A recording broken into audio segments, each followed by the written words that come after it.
Ever since my seventh Christmas, I've been getting gifts my parents didn't buy. Part 2. Series Christmas was always my favorite holiday, not just for the presents, but for the whole season surrounding it. A lot of my favorite memories come from that time of year.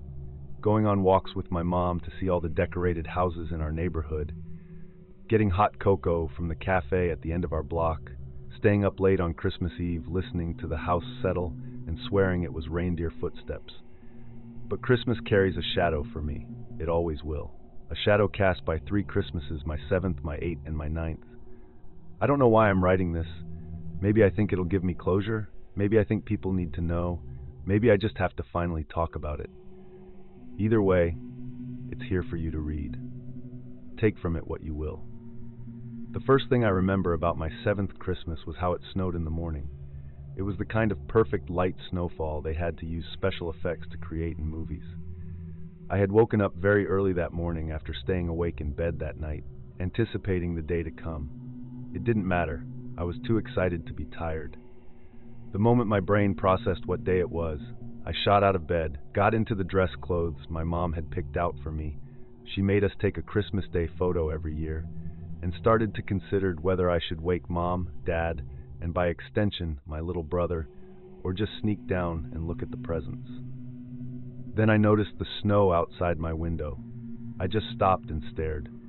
While watching the white dots as they glided down from an equally white sky, I thought about how of all the things I knew of that came from the sky, rain, sleet, meteors, I was into dinosaurs. Snow was by far the most peaceful. The other things collided with the ground where it simply settled on it. I felt like I stayed there contemplating the snow for hours, but it couldn't have been that long, since when I did wake my parents, they weren't very happy. You couldn't blame them, but they also couldn't blame a 7-year-old for being excited about Christmas.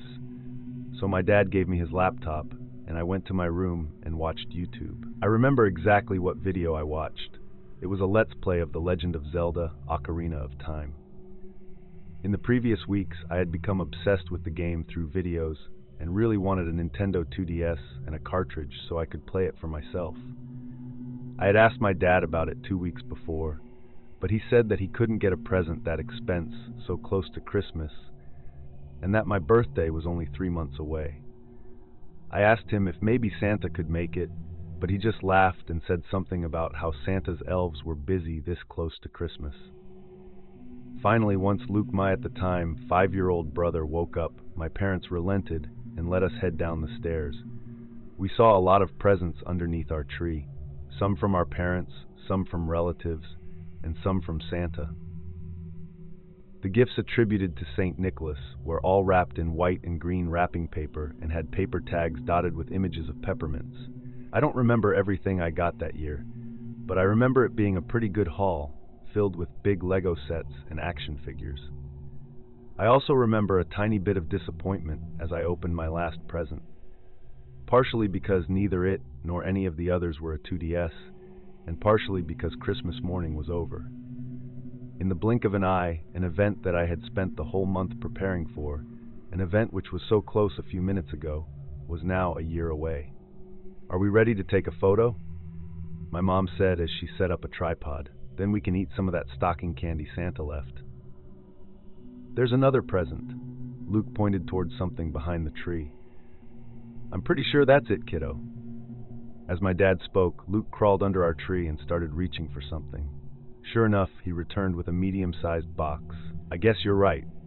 Mom spoke to Luke, but she looked at Dad. "Who's it from?" Luke read the note on the box. "From Santa, too." He stopped, scowled, and handed the gift to me. "It's for you." When I grabbed the gift, I should have noticed that unlike the other presents, the wrapping paper was brown, or that the tag was a crudely torn-off piece of paper taped to the top of the box, or the messy handwriting the words on the tag were written in. If I noticed any of these things, I ignored them. It was the right size. Because of how simple the wrapper paper was, I got it off in one clean tear and revealed exactly what I'd been hoping for. A 2DS that came packaged with Ocarina of Time. I was never good at smiling for family photos, even on Christmas. I think I've just always hated standing still. My mom would get us to smile eventually, But looking in old photo albums, I can usually see hints of irritation hidden on my grinning face. Not for that year's photo, though. The me in that photo, the me grinning ear to ear, the me not caring that we had to redo the photo something like 10 times, might be the happiest version of me that a camera has ever captured. But looking at that same photo, above me and Luke, at my parents' faces, I can see something else. I can see concern and confusion, which would in a few years transform into terror. According to some brief research, the average age a child stops believing in Santa is about 8 years old. That would line up pretty nicely with my childhood. For me, it didn't happen abruptly. There was never a confrontation or a confession from my parents. After my 7th Christmas, I just slowly started finding the idea more and more implausible. Then after summer break, most of my classmates also stopped believing. The few kids in my class who still believed were made fun of. Once I definitively decided he wasn't real, I was a little sad but also pretty curious about the details. What happened to the Christmas lists that we supposedly sent to the North Pole? Did Mom and Dad buy all the presents that were from Santa, or were some from relatives? Who came up with the idea in the first place? The only reason I didn't raise these questions to my parents was because my friend Mike said that his older sister told him. Parents stop trying as hard to get good presents once they know their kid doesn't believe in Santa. So I pretended. That December, I wrote a list and sent it to the North Pole, went to the mall and talked to Santa, and listened attentively on Christmas Eve as Mom told us Santa's location with the sleigh tracker on her phone. I figured I would keep pretending for as long as I could. Little did I know I wouldn't need to. The events of that year's Christmas Eve would make me believe again. As Mom tucked me into bed, I remember thinking that it would be easier to get to sleep, since I no longer thought that Santa was coming, but after just a few minutes, it became clear that it wouldn't be. I still tossed and turned and imagined the morning all night. It was irritating, but also reassuring. The magic of Christmas hadn't disappeared. Mom and Dad came up the stairs and gave me and my brother a final good night. And get to sleep, Dad spoke in a mock serious tone. Santa's coming. After I heard the door to my parents' room close, I resumed my attempt to lose consciousness. This time I covered my whole body with my blanket and shut my eyes. I reached a point so close to sleep that my train of thought had stopped when suddenly I was wide awake. I didn't know what it was, but something had woken me up. Then I felt it. Tap. Something was tapping on my shoulder. Tap, I couldn't move. Wake up. It was Luke. I took off my blanket. I want to try to see him. He didn't have to tell me who he wanted to see. Not tonight. I don't know why I went with him. I guess subconsciously, I was more upset about losing Santa than I thought. Whatever the reason, I got up and walked with Luke into the hall. Do you think he's real? Luke whispered. Chuck says he's not real. Didn't you hate Chuck? It wasn't a rhetorical question. I could never keep track of Luke's friends. I used to, he said with some annoyance. He told me that Santa couldn't go to all those houses. He said even military planes couldn't go that fast. Chuck's an idiot. Santa's sleigh is magic. I said it to reassure Luke, but part of me wanted to believe it too. I guess. Luke was about to say something else, but he noticed the bathroom door. In an instant, he leapt up and touched the top of the doorway. For whatever reason, the bathroom door was just a bit lower than all of the other doors in the house, and Luke had always been tall, so with his most recent growth spurt, he became able to reach it. If I was a better older brother, I would have let him have that, but I knew that he was on pace to outgrow me, and soon. So I jumped up and touched the ring on the hallway ceiling. What's that? Luke pointed to the ring I had just touched. It was a black circle that was attached to the ceiling. It looked like it was made of metal. I had noticed it sometimes, but never really thought about it. I don't know. It's been here since we moved in. If the object ever had Luke's attention, it lost it very quickly. We crept down the stairs. Immediately, Luke rushed to look at the presents beneath the tree. Then I realized that if Santa really wasn't real, our parents would have already put the presents underneath the tree. I felt guilty for not stopping him from going downstairs in the first place. Why didn't I talk him out of the idea? I was going to ruin Santa for Luke on Christmas. I thought of a plan. Stop! Luke turned to me. It didn't seem like he'd seen any of the Santa presents. What? If Santa sees you looking at your presents before Christmas. I didn't have to finish. Luke quickly stepped away from the presents. Where should we hide? Over here! Luke walked into the dining room, which was connected to the living room, and crawled under the table, hiding himself around a table leg. I followed, bumping my head once. From beneath the table we had a clear view of the tree. We sat there for a while, waiting. Luke waiting for Santa, and I waiting for Luke to fall asleep. That was my plan. I'd wait for Luke to go to sleep, then I'd wake him up and tell him that he just missed Santa, and Christmas would be saved. Luke was committed to seeing Santa, and he didn't fall asleep for a long time, but not even Santa himself can keep a 6-year-old's attention for very long. Eventually he fell asleep. I decided to wait a minute or two, just to make sure he was really asleep. Then I heard it. A repeated thumping sound was coming from upstairs. Then after a particularly large thump, everything went quiet. I heard wood creaking. Then the creaking stopped, and a strange metallic sound I swore that I'd heard before began. Actually, all of the sounds felt familiar in a strange way. I think now that I heard those same sounds in a groggy, half-asleep state last Christmas Eve. Then came the footsteps. First they were on metal, then on my house's creaky floorboards. I wasn't afraid as the footsteps descended the stairs. I only felt relief and happiness as I saw Santa enter my living room. His coat and hat were about what I expected, red and white with a black belt on the coat, but other than that, he was nothing like people described. Firstly, he was giant. He was at eye level with the star on our tree. Also, his beard was not white, but instead varying shades of gray. As he turned to place presents beneath the tree, I noticed his sack of presents. It was a simple brown bag that seemed far too small, but I figured it had to be magic anyways to store all of the presents it would have too. His body blocked my view, so I couldn't see the presents as he put them down, but it didn't matter, I wouldn't have looked at them anyway. He finished placing the gifts and stood. I couldn't wait to tell all my classmates that they were wrong. Then he turned towards the kitchen. At that moment I realized that since I didn't think Santa was coming, I hadn't thought about whether Luke's hiding spot would actually keep us hidden. Santa's eyes focused on me, and I could tell already that it didn't. I was afraid. I was afraid that Santa would take the presents back if he knew that I snuck down here. As he approached, I noticed that his hat was actually a lighter shade of red than his coat.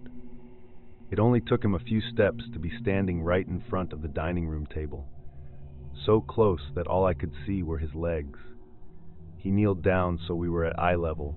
I wasn't sure if it was just because of the circumstances, but his face didn't seem as warm and merry as people always said it was. He reached a gloved hand towards me and patted my head. He spoke in a soft voice, "Merry Christmas." With that he was off. I heard his footsteps ascend the stairs, then collided with whatever the metal was.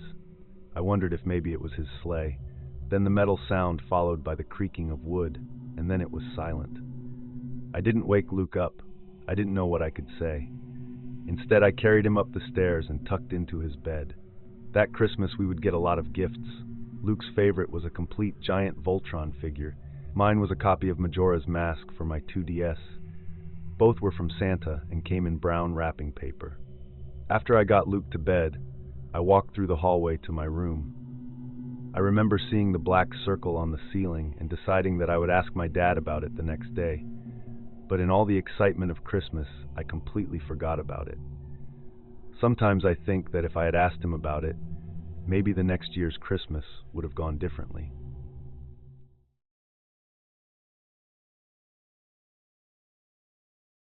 I met someone I shouldn't have. So a little context to this, I'm a young guy in a town that no one in the last century would be able to pick out on a map. And I met someone who I don't think was human. It all started out so very plain. I woke up on a crappy bed that should have been thrown out last year with springs that are killing my back. Went to work at 8 at the Home Depot on the only road that ever gets any traffic, but it's still just a 10-minute drive from my house. Work just passed by. A few customers would come in to get big loads for construction sites, but they mostly just need us for the forklift they already know where pretty much everything is. and almost all the rest of the customers were looking for returns and refunds or which aisle the bathroom seats were on. I clocked out at 4. Nothing exciting happened, no weird customer, nothing. I went home and tried to make something resembling a stir-fry, but I realized a bit too late I was missing half the ingredients that made it any good. So I decided to go to the store to see if anything was on sale to make the food taste like food. Food prices are far too high for someone making barely 15 an hour, basically robbery if you ask me. I must have sat there calculating my budget with my stomach for a good hour before deciding on some cheap frozen veggies and the smallest bottle of soy sauce I'd ever seen. People don't appreciate the relationship they have with food nearly enough. I haven't eaten the same since that day. It happened while I was leaving the store. It was almost like a grunting and grinding sound mixed with weird muffled noises. I know I should have just minded my own business and kept it pushing, but something broke through. I couldn't see anything and couldn't hear it well, but I did recognize one thing. A cry being muffled by a hand is something that even if you've never heard it before, your brain just knows what it is. It makes you want to see what it is. So I put my stuff down in my car and I go over to check what the noise was about. Dumb I know, but what can I say? Habits are hard to break, and I don't know what else to do with them. I don't see it when rounding the corner. It's a weird array of buildings, and the lights seem to be only on in the parking lot. It wasn't pitch black out, but not much better with the lights too far. So I walk into what looked like an area for employees to go in through the back, and that's when I see them. There must have been at least 6 guys on the ground. It was hard to tell with some of them being on top of each other. But that's not what caught my attention. The girls or women, maybe? I didn't care how old they were, but they looked college age, maybe? There was 4 of them. I knew because they were just sitting there staring, hands over their mouths, trying to push the cries back in, almost scared to make a sound. Yet none of them seemed to be gearing to run away. Almost like they were in a panic attack, but trying to put it in a box, if that makes sense. But the strangest thing of all was the guy standing next to the guys on the pavement. He looked as if he had just come into the situation too. He didn't feel hostile, you know? Like that feeling you get when someone's been aggressive or threatening just wasn't there. He seemed almost bored. The closer I got, the more things I noticed about the scene. By the time I stopped, I was about 30 feet away. I could start to make out some objects on the ground, pipes and broken glass, a broken piece of wood. Almost all of it had some trace of struggle tied to it. None of the girls or the guy had any sign of struggle or something that made me think they had anything to do with the fight. The guy standing there looked to be early 20s, light skin, and couldn't have been taller than 5'11". He had almost black hair, or maybe it was dark brown, hard to tell. Just an average guy you'd pass on the street. But then I saw his eyes. They were so brown. And what first looked like boredom on closer look almost seemed like, I don't know what the word for it is, like someone looking for the secret image in a picture, but can't quite tell if it's even there. I don't know what made me not call out or ask him what happened. After all, this whole situation felt off. Did a big fight happen? Was he involved, or just a passerby? Why wouldn't the girls take their eyes off him? And then he looked over to me. He didn't say anything, but I could almost feel the words popping up in my head from his stare, like as if he was saying something about modern art or the state of affairs of young people. As if the vision couldn't be realized and he couldn't be bothered to try and understand anymore.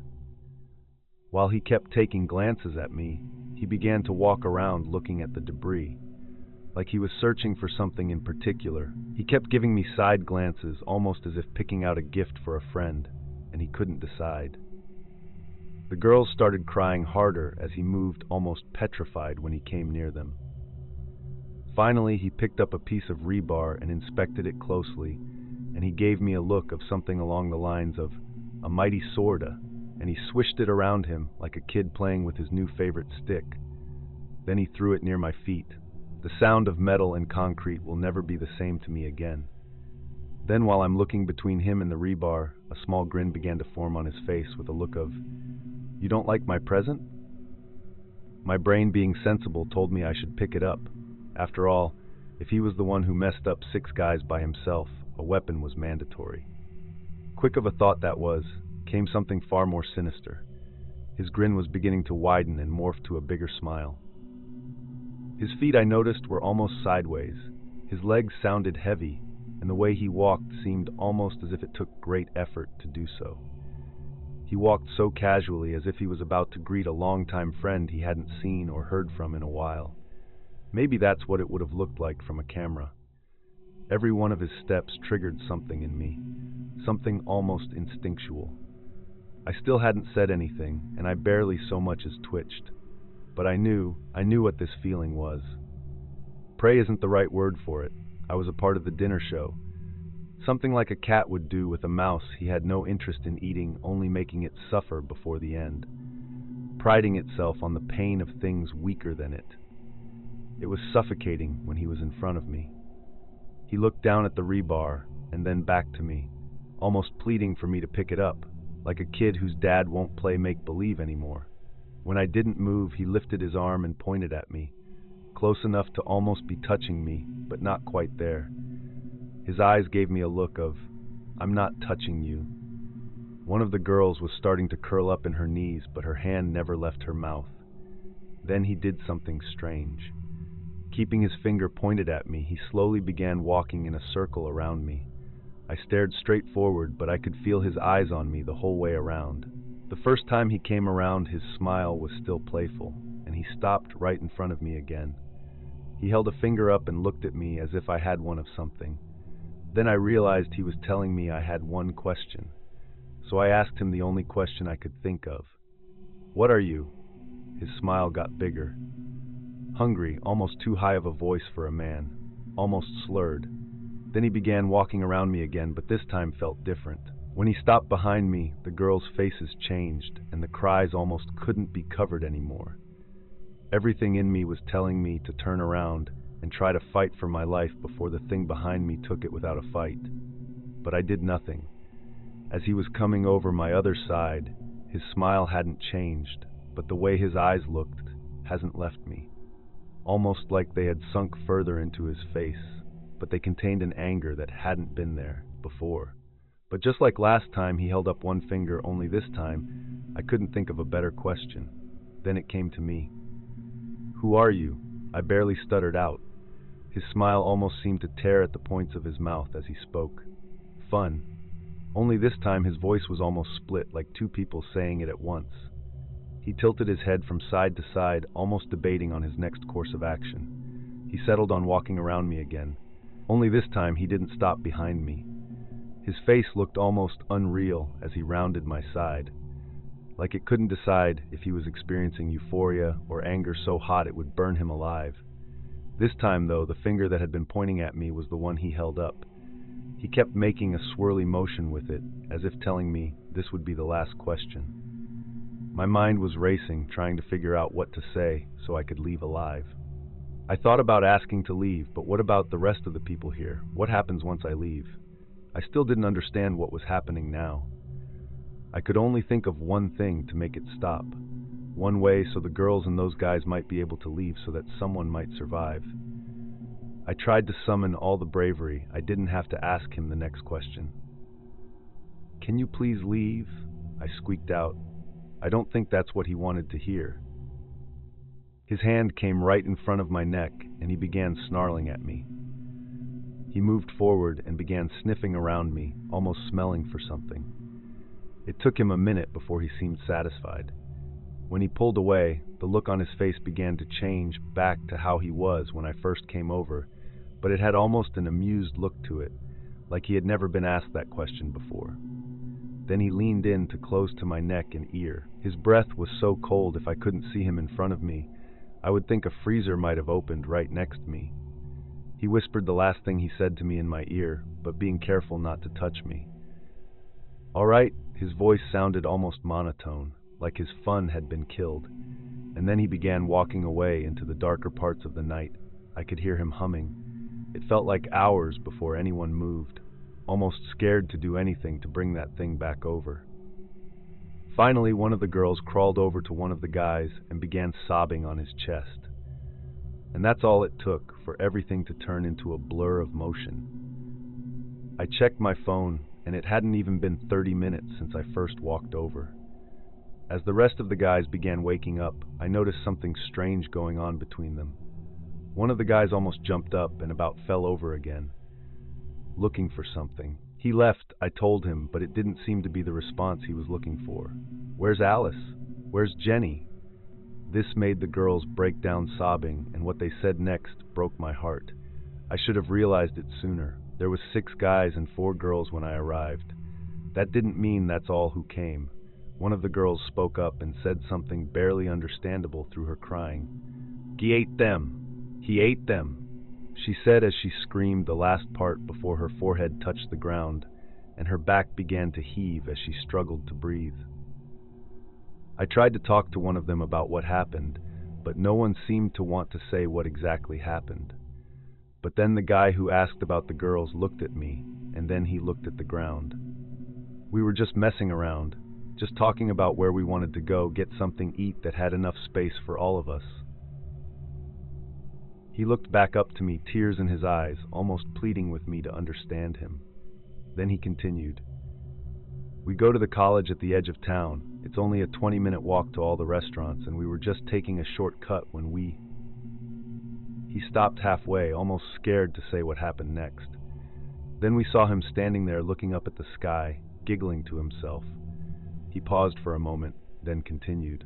I asked him what was so funny about the sky, but he ignored me and kept giggling to himself. You should have left him alone. All of you guys all have left him alone. The girl next to him half creamed into his ear. I didn't know. He looked back up to me, but this time he was ashamed. He wasn't doing wrong, we just thought he was slow, and it would be fun to mess with him a bit. So we walked up to him and began asking him questions. What questions? I interrupted him. Just dumb stuff, you know. Like who he was and what was he doing giggling at the night sky behind a store. Everything was fine until he paused again. Until we started touching him. I looked at him in disbelief, questions burning on my mind on what the hell it took for them to think that any of what they did was okay. But I needed different answers. At first it was just us touching his clothes. He never stopped smiling, so we thought it wouldn't hurt for us. You thought he was harmless, you mean? I cut him off again, only this time it was of frustration. Yay, we thought he was harmless, okay? Is that what you wanted to hear, huh?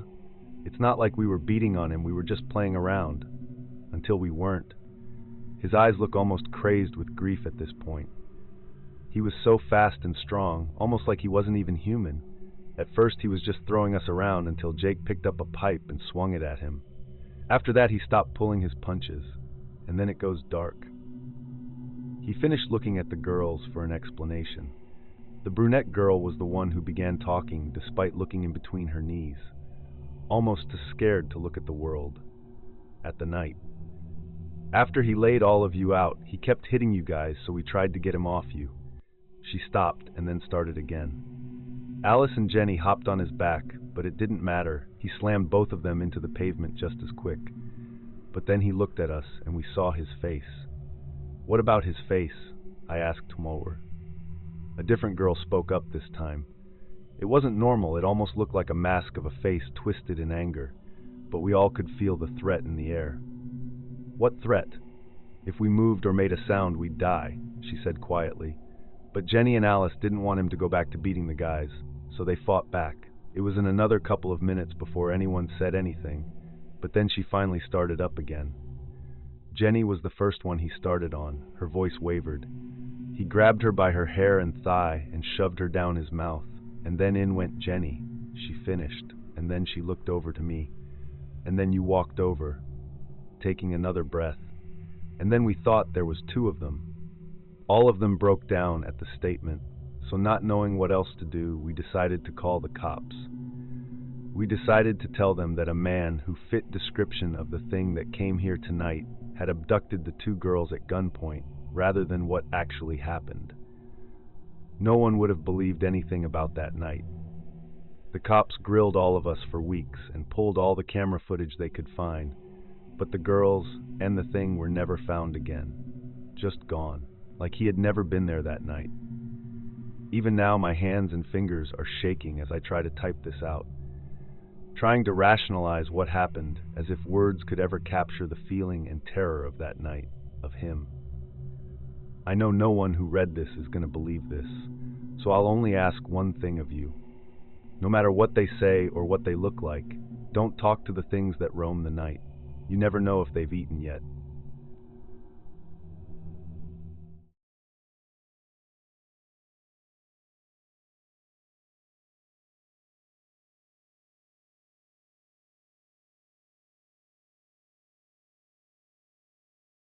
Leftovers, it started with the smell.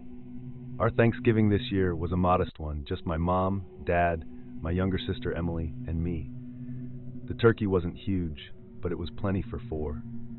Mom, as always, had gone all out with the sides: mashed potatoes, stuffing, candied yams, cranberry sauce, the works. The kind of spread that would make you slip into a food coma just looking at it. We ate ourselves into oblivion, groaned about our full stomachs, and piled the leftovers into containers for the next few days. But by the next morning, the kitchen smelled off. At first, I thought it was just the trash. Turkey bones, greasy scraps, and congealed gravy. That's bound to stink, right? But Dad had already taken the trash out. Still, the smell lingered, thick and cloying. It wasn't just food rot. It was sharp, metallic, and wet, like a mix of old pennies and mildew. Maybe something spilled under the fridge, Mom suggested, spraying lemon-scented cleaner everywhere. We moved the fridge, cleaned under it, nothing. But the smell grew worse. By Saturday morning, the smell had seeped into the rest of the house. No amount of candles, Febreze, or scrubbing could mask it. Worse, Emily swore she'd heard something moving in the walls the night before. Probably a raccoon or something, Dad said, grabbing a flashlight. He stomped around the attic and checked the crawl space, but there was no sign of anything alive or dead. That night, I woke to a strange sound. It wasn't the skittering Emily had mentioned, but a soft, wet noise, like something chewing. I froze in bed, every hair on my body standing on end. The noise came from downstairs, from the kitchen. I grabbed my phone and turned on the flashlight. Quietly, I crept out of bed and down the stairs. The smell hit me first, so strong it made my eyes water. The leftovers. They were sitting on the counter, lids off, the food inside rotting and blackened as if it had been sitting out for weeks, not 2 days. Maggots writhed in the cranberry sauce, and the turkey looked bloated, its skin mottled green and purple. The chewing noise came from behind me.